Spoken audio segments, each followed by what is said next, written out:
Am dat peste o meditație a fratelui Boțan, în care spune de un pericol pe care îl putem avea și noi, în mod spiritual. La Urdiniș, la stup, la orificiul acela îngust prin care intră albinele în stup, există câțiva paznici. Mă gândeam, dar e prea târziu ca să rog pe fratele Liviu să ne explice și să ne spună despre calificările din stup, că unele sunt lucrătoare, altele sunt strângătoare, altele sunt albine soldat, altele sunt albine la intrare, ușierii. Ca să nu intre muștele în stup, să nu intre albinele din alte stupuri care vin cu alte obiceiuri.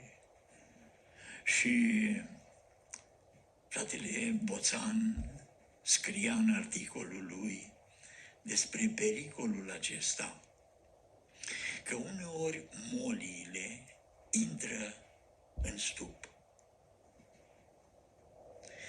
Nu poate să intre dacă vrea, pentru că imediat paznicii îi simt mirosul. E păroasă ca și albinele molia, dar nu e albină, are alt miros, e din altă parte.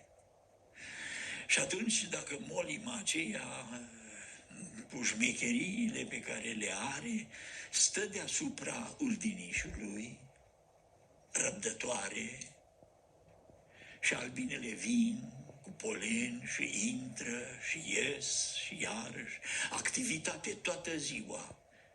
Și în timpul acesta molia prinde mirosul stupului. Porii ei și puful acela de molimă ajung să prindă mirosul stupului, pentru că a stat acolo, în activitatea asta a lucrătoarelor. Și molia, după o vreme, încearcă să intre și paznicii cu antenele miroase ca noi. Aproape ca și Isaac când dă binecuvântarea. Bâzie, dar nu ca noi, dar miroase ca noi. Și paznicii îi dau voie să intre molie. Și ajunge o molimă să intre în stup. Spune fratele Elisei, care e un stupar toată viața, și în țară și aici.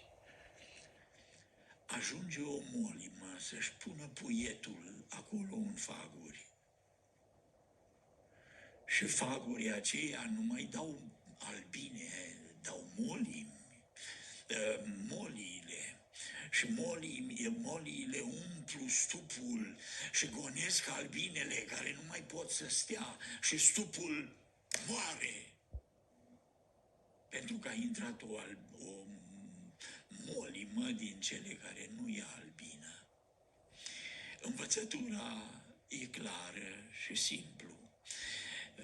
Fratele Elisei ne învață că